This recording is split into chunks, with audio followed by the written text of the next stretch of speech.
नमस्कार, मी डॉक्टर प्राची स्वामी. मित्र म्हणे आरोग्यमच्या आजच्या भागात तुम्हा सर्वांचं मनापासून स्वागत. आज आपल्यासोबत आहेत आयुर्वेदाचार्य आणि sports nutritionist specialist doctor Amruta. त्यांनी बलोपासना हा विषय घेऊन PhD केली आहे आणि मुख्य म्हणजे त्या इंडियन फुटबॉल लीगच्या टीम फिजिशियनमधल्या पहिल्या लेडी डॉक्टर आहेत. स्पोर्ट्स आपल्याकडे तसं मेल डॉमिनेटेड फील्ड आहे, तर त्या याच्यामध्ये पहिला प्रश्न असायचा की ही मुलगी आपल्या टीम बरोबर काय आणि काय काम करणार आहे. मुलाचं वजन जेवढं आहे किमान ते तुम्हाला सपोर्ट करता यायला पाहिजेत, पण असं नाहीये त्याच्यामध्ये की एवढाच वेळ आणि हेच व्यायाम मी सतत करत राहिलं तरी चालणार आहे. व्यायाम करतो मग मी काहीही खाल्लं तरी चालेल, प्रोटीन घेताना दिसतात आणि त्याच्या शरीरावरती वाईट परिणाम होतानाही, साईड इफेक्ट होतानाही दिसतात.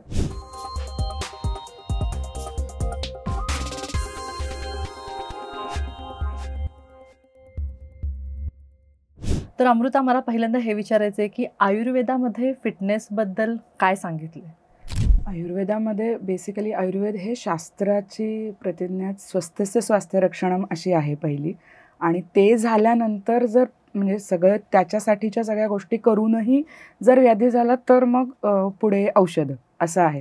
त्यामुळे जी शास्त्राची प्रतिज्ञाच आपलं स्वास्थ्य वाढवणं आणि स्वास्थ्याचं जास्तीत जास्त रक्षण करून आपण दीर्घायुष्य मिळवणं हे आहे. त्यामुळे हे शास्त्रच स्वस्थाचं आहे आणि त्याच्यामध्ये फिटनेससाठीच्या गोष्टी ज्या आहेत आणि जसे आपण याच्यामधल्या रसायन वर्गीकरण, या सगळ्या ट्रीटमेंट्स आणि हे सगळे जे भाग आहेत, दिनचर्या, ऋतुचर्या, याच्यामध्ये आयुर्वेदामध्ये याचं ज्ञानाचं भांडार आहे. तर तुम्ही इंडियन फुटबॉल लीगच्या सुद्धा फिजिशियन म्हणून काम केलेलं आहे, पहिल्या लेडी डॉक्टर आहात तुम्ही.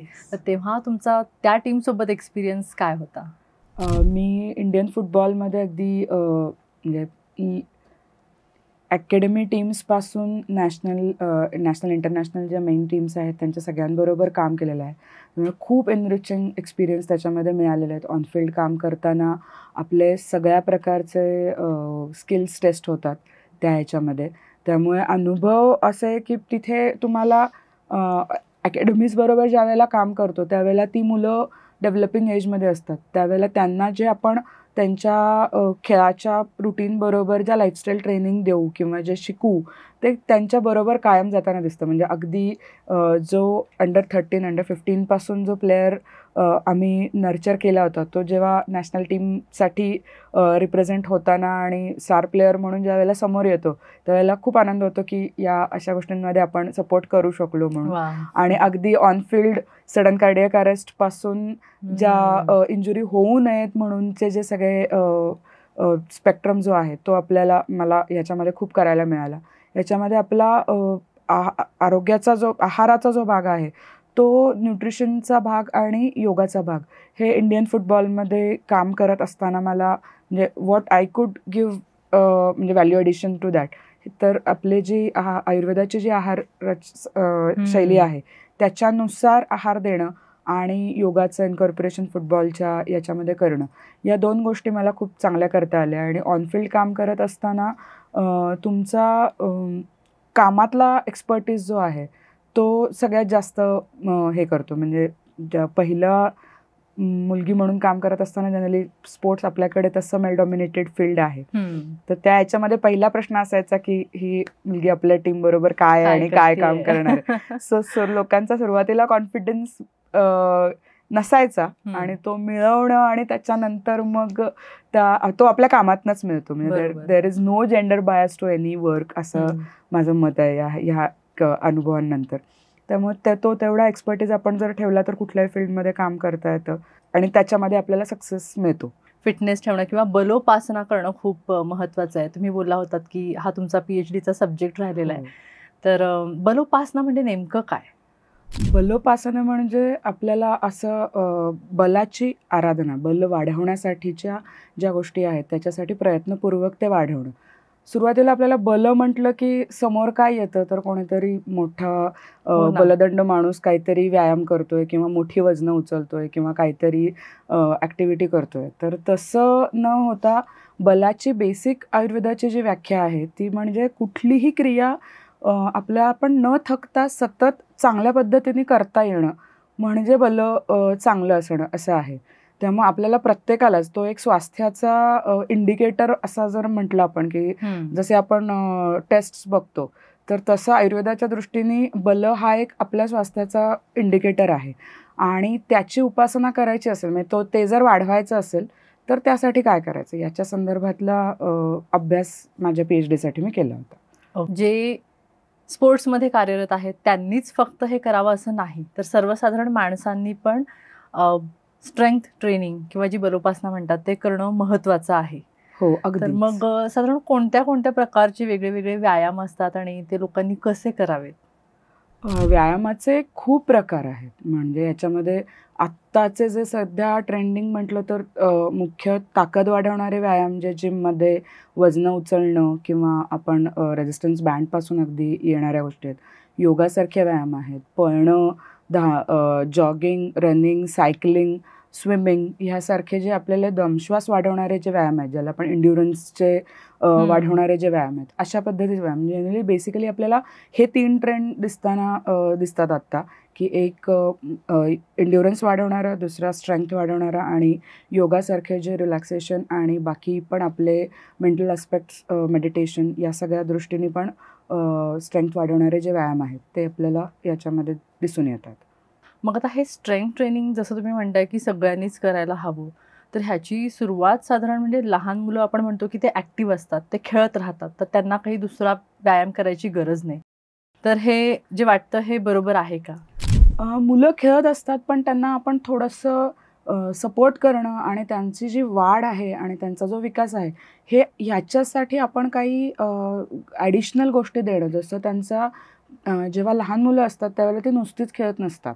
म्हणजे नुसतंच खेळणं असं नाही, त्यांच्या शाळा आहेत, त्याच्याबरोबर त्यांची मुख्य वाढ जी होणार असते मेंदूची, त्यांच्या शरीराची, या सगळ्यासाठी स्पेशल केअर करणं. म्हणजे त्यांच्या खेळण्याच्या दृष्टीनेच नाही तर आहाराच्या दृष्टीने झाली, त्यांची विश्रांती झाली, कारण विश्रांतीमध्ये मुख्य वाढ जास्तीत जास्त होताना दिसून येते. तेव्हा बलोपासना हे फक्त व्यायामाशी रिलेटेड असं न राहता आपण व्यायाम करत असताना आपल्या शरीराची, मनाची पूर्ण काळजी घेऊन सर्वांगीण विकास कसा होईल याच्यासाठी विशेष प्रयत्न करणं, ह्याच्यासाठीच्या मॉड्यूल्स जे आहेत ते बलोपासनेमध्ये आणि आयुर्वेदाच्या याच्यामधून येणारे आहेत. त्यामुळे लहानपणापासून व्यायाम केलेच पाहिजेत. म्हणजे अगदी एक छोटंसं उदाहरण देता येईल की आपल्याकडे 5 वर्षापर्यंत आपला जनरली डॉमिनन्स ठरलेला असतो. म्हणजे मुलांना दोन्ही पायांनी बॉल मार असं सांगितलं तर ते मारू शकतात. पण एकदा तो डॉमिनन्स फिक्स झाला आणि त्याच्यानंतर नाही बाबा मी माझ्या राईट पायानेच उजव्या पायानेच बॉल चांगला मारू शकतो, हे झाल्यानंतर मग पुन्हा डाव्या पायाने शिकवणं हे अवघड असतं. त्यामुळे लहानपणापासून जेवढं आपण लवकर त्यांची लाईफस्टाईल म्हणा किंवा त्यांचे आहाराचे, व्यायामाच्या, विश्रांतीच्या सवयी जितक्या चांगल्या करू, लवकर पद्धतीने जेवढं सेट करू, तेवढं पुढे आपल्याला ते फायदेशीर ठरतं. त्यामुळे त्या वयातही विशेष बलोपासनेची गरज ही असतेच. हां, तर हे सगळं करताना म्हणजे हे सगळं मॅनेज करण्याची धावपळ जी करते ती म्हणजे ती आई. तर तिच्यासाठी पण हे स्ट्रेंथ ट्रेनिंग किंवा ही गोष्ट किती महत्त्वाची आहे? सगळ्यात जास्त महत्त्वाची, कारण ती तिन्ही आघाड्यांवरती ती लढत असते. तिचं स्वतःचं काम, त्याच्यानंतर घरातल्या या सगळ्या जबाबदाऱ्याशिवाय मुलांचं जे काय, समजा मूल तुमचं स्पोर्ट्समध्ये किंवा कुठलाही त्याचं करिअर करायचं असेल तर त्याच्यासाठी डेडिकेटेडली तिच्या डोक्यामध्ये ती सगळी यंत्रणा चालू असते. त्यामुळे तिचा फिटनेस हा खूप जास्त इम्पॉर्टंट असतो. आणि तो अगदी बाळ पोटात असल्यापासून किंवा आपल्याला बाळ होऊ द्यायचं आहे. आजकाल आपण फार फार तर 1 किंवा 2 बाळं असतात. जशी आपण अभिमन्यूची गोष्ट आहे की त्याला चक्रव्यूह आधीच पोटात असतानाच माहिती होता. तर तसं हे असतं की ते बाळ होणार आहे त्याच्यासाठी, म्हणजे बाळ होण्यापासून आपला फिटनेस, होणाऱ्या बाळाचा फिटनेस जो आहे तो आपल्या आणि आपल्या जोडीदाराच्या फिटनेसवरती अवलंबून असतो. ड्युरिंग प्रेग्नन्सी जो तुमचा फिटनेस तुमच्या नॉर्मल लेबरसाठी, बाळाची उत्तम वाढ होण्यासाठी आणि त्याच्यानंतर तुम्ही त्याच्यातनं रिकवर होण्यासाठी पण तुम्हाला चांगला फिटनेस असणं आणि तेच तुमच्या बाळाला पुढे जाऊन सपोर्ट करणार आहे.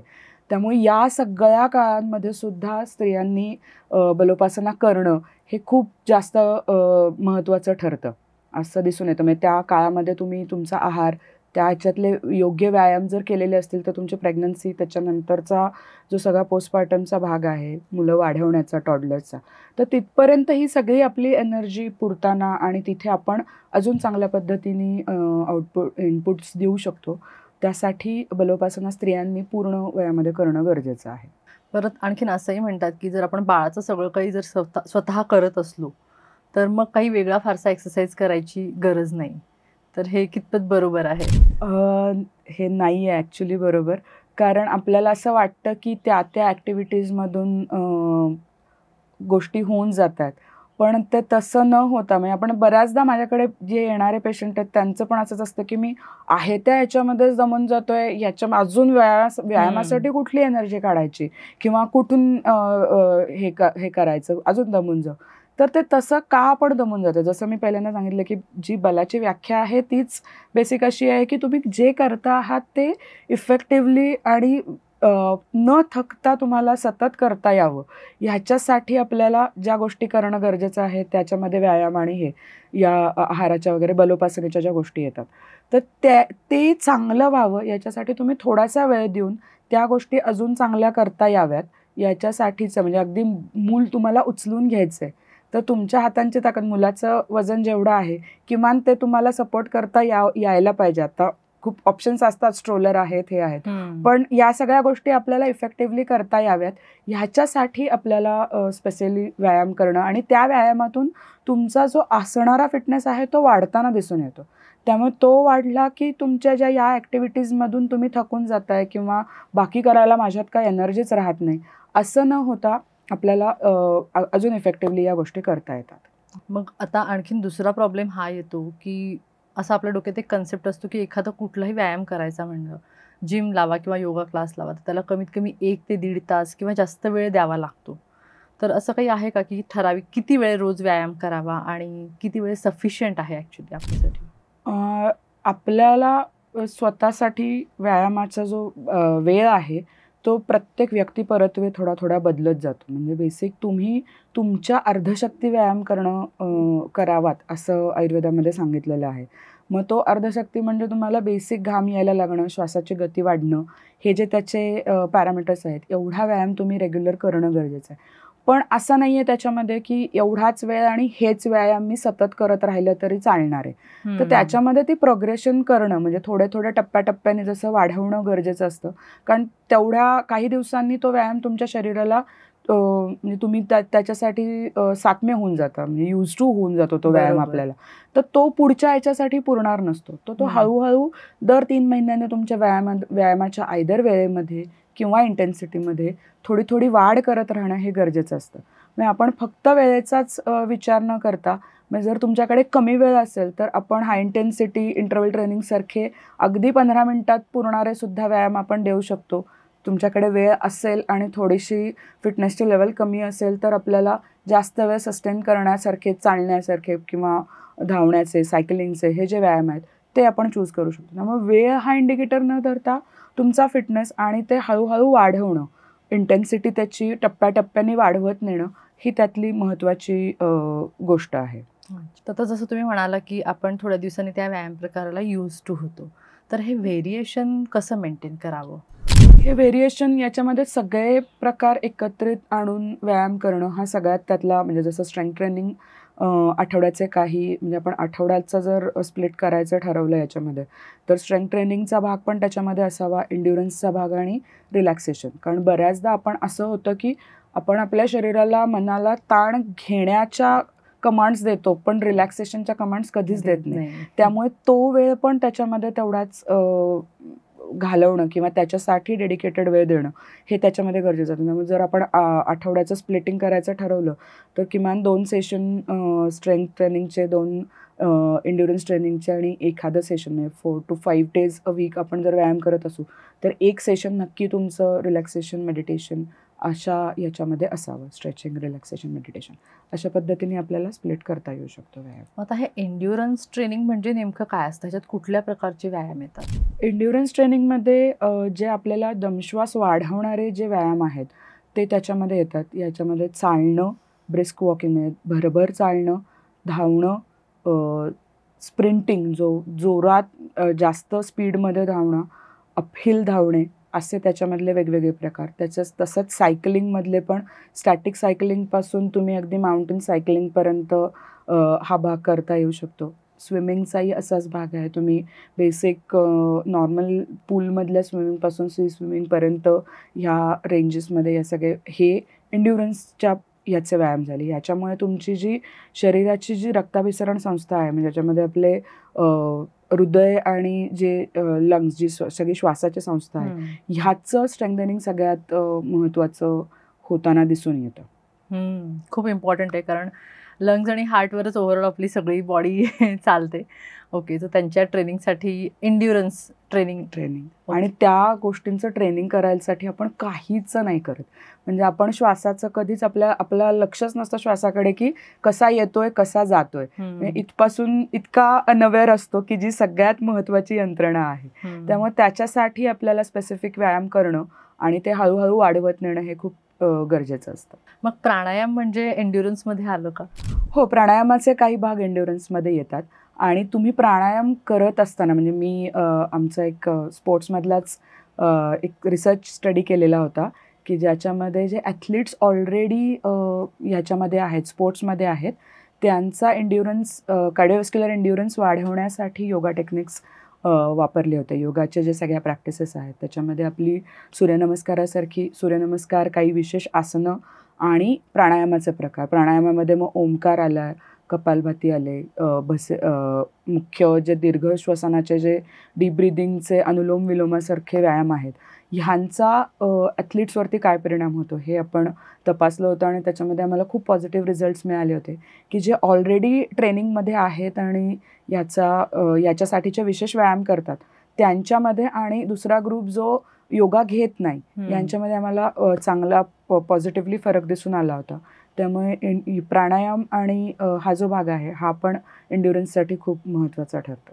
आता दुसरा एक महत्त्वाचा कंपोनंट तुम्ही म्हणालात की स्ट्रेंथ ट्रेनिंग. तर ह्याच्यामध्ये कुठल्या प्रकारचे एक्सरसाइजेस येतात का? फक्त म्हणजे वेट लिफ्टिंग हा प्रकार म्हणजे स्ट्रेंथ ट्रेनिंग असते? नाही, स्ट्रेंथ ट्रेनिंग म्हणजे आपला प्रत्येक स्नायूला एक काम असाइन केलेलं आहे. म्हणजे आपण हात वर घेताना आपला कोणता बायसेप्ससारखा स्नायू जो ॲक्टिवेट होतो, असं प्रत्येक स्नायूचं वेगवेगळं काम आहे.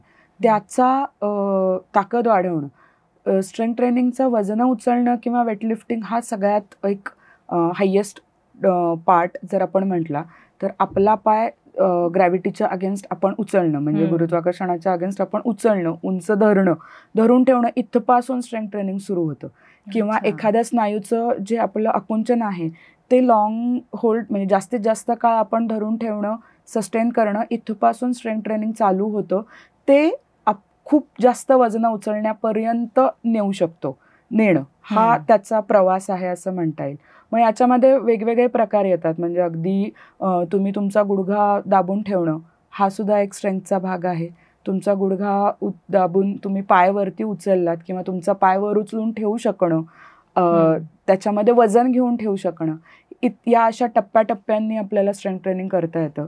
आणि त्याच्यामध्ये रेझिस्टन्स बँड्स आहेत, त्याच्यानंतर बॉडी वेट ट्रेनिंग आहे की ज्याच्यामध्ये आपल्या शरीराचं वजन वापरून आपण स्क्वॉट्स, लंजेस सारखे व्यायाम जे आहेत ते बेसिक सुरुवातीला करणं आणि मग वजनांकडे जाणं, हा स्ट्रेंथ ट्रेनिंगचा प्रवास आहे. तर यातला आपण आपल्या कुवतीनुसार आणि आपल्याला जे काही एलिमेंट्स असतील तर त्याच्यानुसार आपल्याला व्यायाम प्रकार निवडणं हे खूप महत्त्वाचं आहे. ओके. मग जसं तुम्ही म्हणालात की आठवड्यातले 5 ते 6 दिवस व्यायाम करणं गरजेचं आहे आणि त्यामध्ये 2 दिवस एन्ड्युरन्स, 2 दिवस स्ट्रेंथ आणि एखाद दिवस रिलॅक्सेशन, असं हे आयडियल कॉम्बिनेशन असलं पाहिजे. आता आणखीन एक प्रश्न असा येतो की जेव्हा आपण व्यायाम करतो, जिमचे व्यायाम करतो, तर ते ह्यापैकी कशात बसतात का फक्त रोज जिमला गेलं तर त्याच्यात सगळं कव्हर होतं?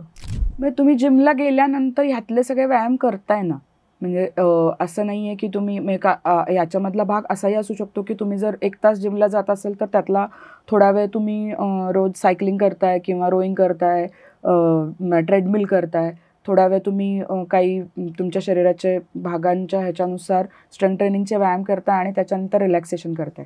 हा पण यातला एक ऑप्शन असू शकतो. किंवा तुम्ही 2 दिवस जिमला गेलात, 2 दिवस तुम्ही टेकडीवर चालायला गेलात, रनिंगला गेलात किंवा सायकलिंगला गेलात आणि 1 दिवस तुम्ही योगा करताय, अशाही पद्धतीने तुम्ही तुमचे व्यायामाचे हे चूज करू शकता. अच्छा. असा कोणता व्यायाम नाही आहे का की जो रोज केला तर ह्याच्यात सगळं चारी होऊन जातं कॉम्बिनेशन, असं काही नाही आहे? करता येतात याच्यामध्ये कॉम्प्लेक्स वर्कआउट्स पण आहेत.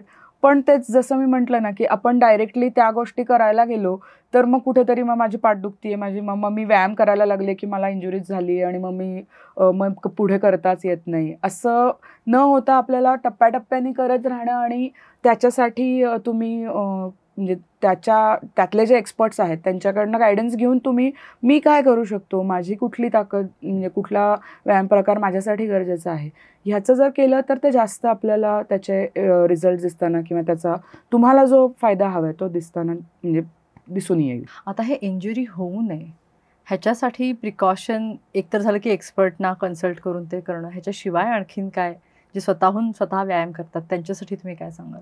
स्वतः म्हणजे कुठलाही व्यायाम प्रकार हा एकदम नवीन जो करणार आहात त्याचे खूप जास्त प्रमाणात तो करणं म्हणजे अगदी तुम्ही रनिंग सुरू केलं आणि पहिल्याच दिवशी मी 45 मिनिटं पळू शकतोय म्हणून मी 45 मिनिटं 50 मिनिटं पळालो आणि मग दुसऱ्या तिसऱ्या दिवसापासून माझे पाय आणि काफ्स हे पूर्ण भरून आले, असं न करता आपण ते टप्प्याटप्प्याने वाढवणं. म्हणजे कुठलाही व्यायाम प्रकार जो आहे तो हळूहळू आपल्या शरीराला साम्य करत नेणं आणि त्याच्या शरीराचे त्याच्यासाठीचे जे सिग्नल्स असतात, आपलं शरीर देत असतं आपल्याला सिग्नल्स, ते ऐकणं आणि ते फॉलो करणं, हे सगळ्यात बेसिक ह्याच्यातला रूल आहे.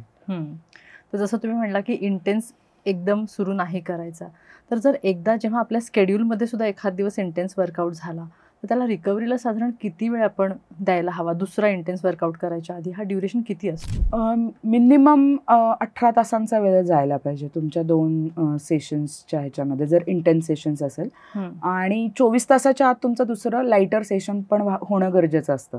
जर ते नाही केलं तर मग जो आपण ज्याला म्हणतो की जडपणा येतो, व्यायामानंतर 3-4 दिवसांनी दुखायला लागतं आणि मग ते वाढतच जातं. कारण आपण त्यावेळेला त्याची जी इंटेन्सिटी वाढवणं कमी करणं हे जे आहे हे फॉलो न केल्यामुळे त्याच पद्धतीने तो ग्राफ असा राहिला तर मग ते दमणं वाढत जातं आणि मग कुठला तरी स्नायू इंज्युअर होणं हे त्यातनं दिसून येतं. तर तसं न होऊ नये याच्यासाठी आपण इंटेन्सिटीमध्ये व्हेरिएशन ठेवणं गरजेचं असतं. मग आता आणखीन एक मोठा प्रश्न हा येतो की व्यायाम तर आपण करतो, प्रयत्नही करतो की रोज करावा, पण मग काही ना काही असं होतं आणि आपला बंद पडतो. मग असं वाटतं की व्यायाम बंद केला की खूप पटकन वजन वाढतं आणि मसल्सच्या जागी फॅट जमा होतं. तर हे बरोबर आहे का जे वाटतं ते? हे होताना दिसून येतं कारण तो आपण एकदम करतो आणि एकदम सोडून देतो. म्हणजे त्यावेळेला आरंभशूरपणा म्हणतो आपण की एकदम सुरू केलं आणि एकदम, कारण ते सस्टेन करू शकत नाहीत, ते पण आपल्या शरीरासाठी एक स्ट्रेस म्हणूनच ऍक्ट करतं. तर तसं होऊ नये याच्यासाठी आपल्याला तो मधला वेळ किंवा त्याच्यासाठीचा रिकव्हरीचा वेळ जो आहे तो देणं गरजेचं असतं. आता तुम्ही एवढी छान इन्फॉर्मेशन दिलीत की आपण व्यायाम करायला पाहिजे, कुठल्या प्रकारचं करायला पाहिजे, पण ह्याच्यासोबत हे पण महत्त्वाचं आहे की काय खाल्लं पाहिजे. तर त्याच्याबद्दल काही टिप्स तुम्ही द्या. याच्यामध्ये काय खाल्लं पाहिजे आणि कधी खाल्लं पाहिजे हे खूप महत्त्वाचं आहे. कारण तुमच्या खाण्याच्या वेळा, तुमच्या व्यायामाच्या वेळा आणि तुमच्या कामाच्या वेळा या तिन्हींची सांगड बसवणं आणि तुम्ही कशासाठी व्यायाम करतात, म्हणजे तुम्ही तुमचं वजन कमी करण्यासाठी व्यायाम करता आहात, फिटनेस वाढवण्यासाठी व्यायाम करता आहात, काही इंजुरीजमधून तुम्ही बाहेर आलायत आणि त्याच्या हिलिंगसाठी तुम्ही व्यायाम करतात, या प्रत्येक गोष्टीनुसार, आणि तुम्ही काम काय करता, तुमच्या कामामध्ये ट्रॅव्हलिंग किती आहे, तुमच्या रेस्टचा वेळ किती आहे, या सगळ्या गोष्टींचा विचार करून आपल्याला आहार आपला प्लॅन करावा लागतो. तो फक्त आपलं खाल्लं म्हणजे काम आहे म्हणून खायचंय किंवा वेळा झाल्यात म्हणून खायचंय असं न करता खाणं हे शरीर, मन आणि सगळ्याच दृष्टीने महत्त्वाचं असतं. त्यामुळे या सगळ्या ॲस्पेक्टचा विचार करून आपल्याला खाणं गरजेचं असतं. पण जितका व्यायामाचा जेवढा सिरियसली विचार केला जातो तेवढ्याच सिरियसली खाण्याचा पण विचार केला गेला पाहिजे. याच्यामध्ये एक गोष्ट दिसते की मी व्यायाम करतो मग मी काहीही खाल्लं तरी चालेल, हे असं नाही करून चालत. कारण तुमचं खाणं जे आहे ते तुमच्या ओव्हरऑल लाईफवरती आणि तुमच्या आरोग्यावरती जास्त इम्पॅक्ट करत असते. व्यायाम आपण दिवसातनं 1 तास करतो, पण खाणं जे आहे ते पूर्ण तुमच्या उरलेल्या सगळ्या आणि त्या खेळाच्या वेळांना पण सपोर्ट करणार असतं. त्यामुळे त्याचा तेवढ्याच सिरियसली विचार करणं आणि आपल्या गरजांनुसार एक्सपर्टकडे जाऊन त्याच्या दृष्टीने आपल्याला कन्सल्टेशन्स घेणं किंवा योग्य आहार नियोजन करून तो फॉलो करणं हे खूप गरजेचं असतं. आजकाल प्रोटीन पावडर, प्रोटीन शेक ह्या गोष्टी खूप प्रमाणात कन्झ्युम केल्या जातात, इझिली अवेलेबल आहेत मार्केटमध्ये.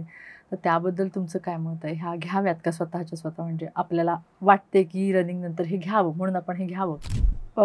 शक्यतो एक्सपर्टच्या ह्याच्या सल्ल्याशिवाय या गोष्टी घेऊ नयेत, कारण याच्यामध्ये खूप त्याच्यामध्ये पण मायन्यूट डिटेलिंग असतं की तुमची प्रोटीनची गरज किती आहे, कोणत्या प्रकारचं प्रोटीन तुमच्या कोणत्या प्रकारच्या व्यायामाला सपोर्ट करणार आहे.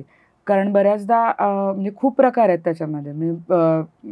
अगदी पॉप्युलर असणारे वे प्रोटीन, क्रिएटिन किंवा अगदी जे BCAA किंवा असे जे दिसतात आजकाल आपल्याला दिसून येतात, त्यातले महत्त्वाचे वे आणि क्रिएटिनवरती खूप जास्त हे केलं जातं. लोक विचार न करता आपल्या खेळाच्या किंवा तुमचा जो व्यायामाचा प्रकार आहे याचा विचार न करता प्रोटीन घेताना दिसतात आणि त्याच्या शरीरावरती वाईट परिणाम होतानाही, साईड इफेक्ट होतानाही दिसतात. त्यामुळे कुठलाही सप्लिमेंट जे आहे आपल्या आहाराशिवायचं ते तुमची गरज असल्याशिवाय आणि वैद्यकीय किंवा तुमच्या एक्सपर्टच्या सल्ल्याशिवाय घेऊ नये असं आहे. तर तुमच्या आता ह्या क्लिनिकल किंवा नॉन स्पोर्ट्स कम्युनिटीच्या अनुभवाबद्दल काही इंटरेस्टिंग शेअर असेल तर आम्हाला ऐकायला आवडेल. आमच्या क्लिनिकमध्ये येणारे जे पेशंट आहेत त्याच्यामध्ये 2 भाग आहेत. एक तर स्पोर्ट्स ॲथलीट ज्यांचं काहीतरी इंजुरी झालेली असते, त्याचं रिहॅब करून पुन्हा रिटर्न टू स्पोर्टपर्यंत नेणं, आणि दुसरा भाग जो आहे की जे फिजिओथेरपी पण त्याच्यामध्ये असल्यामुळे पेन घेऊन येणारे लोक आहेत की बाबा बॅक पेन आहे, क्रॉनिक बॅक पेन आहे आणि त्याच्यामुळे बाकी ओव्हरऑल लाईफवरती खूप परिणाम होतो आहे, काम करता येत नाही, ट्रॅव्हल करता येत नाही. तिथपासून मग त्यांची बॅक पेन कमी करणं आणि सोडून देणं इथपर्यंत आम्ही थांबत नाही. तर त्या व्यक्तीला बऱ्याचदा आपलं असं असतं की आपल्याकडे एखादा मला मान दुखते किंवा मला सर्वायकल स्पॉन्डिलोसिस डायग्नोज झाला आहे, तर मग आता तो मी कायमचं कुरवाळत राहीन की बाबा मला स्पॉन्डिलोसिस आहे आणि मग मी हे नाही करू शकत किंवा मी हे करणार नाही किंवा हे व्यायाम करणार नाही किंवा मला व्यायाम करताच नाही येणार, असं जे एकंदरीत आपण कुरवाळलं जातं. तर तसं न करता त्या इंजुरीमधून बाहेर येऊन तुम्ही तुमचा फिटनेस सुरू करणं, म्हणजे याच्यातल्या काही केसेस अशा आहेत की जे बॅकपेनसाठी आले आणि त्याच्यानंतर फुल फिटनेसला येऊन त्याच्यानंतर ते त्यांचं स्ट्रेंथ ट्रेनिंग त्यांनी सुरू केलं आहे. काही एंड्युरन्स ट्रेनिंगमध्ये म्हणजे रनिंगमध्ये किंवा याच्यामध्ये गेलेले.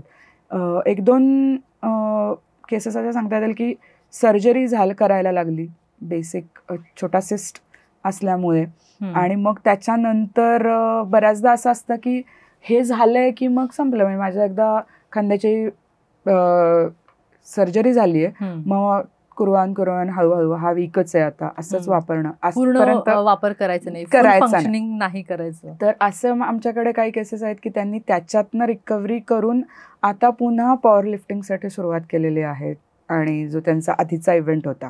म्हणजे मुख्य पेनला न थांबा, आम्ही काम करताना याच्यामध्ये पेन टू पॉवर या स्पेक्ट्रम वरती काम करतो. पेशंट येताना काहीतरी पेन किंवा काहीतरी निगल घेऊन येतो, पण we take him to the stage of powerful, म्हणजे त्याला त्याची स्ट्रेंथ मिळवून देणं आणि फिटनेस हा त्याच्या लाईफचा पार्ट बनवून देणं, त्याच्या आयुष्यात महत्त्वाचा भाग करून देणं, इथपर्यंत आम्ही सपोर्ट करतो. म्हणजे असं म्हणायला हरकत नाही की जरी पेशंट पेन घेऊन आला असला किंवा दुखणं घेऊन आला असला तर तो फक्त नॉर्मल होत नाही तर बेटर होऊन जातो पहिल्यापेक्षा, आणि फिटनेस त्याच्या लाईफस्टाईलचा एक पार्ट बनून जातो. येस, अगदी.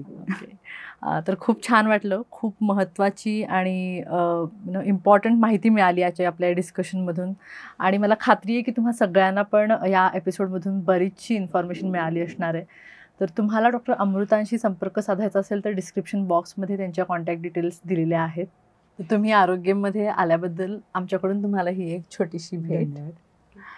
तर मित्र म्हणे आरोग्यमध्ये आज आपण थांबूया. मुख्य म्हणजे हा एपिसोड तुम्हाला कसा वाटला ते कॉमेंट सेक्शनमध्ये आणि आमच्यापर्यंत पोहोचवायला विसरू नका. आमचं चॅनल सबस्क्राईब करा. थँक्यू.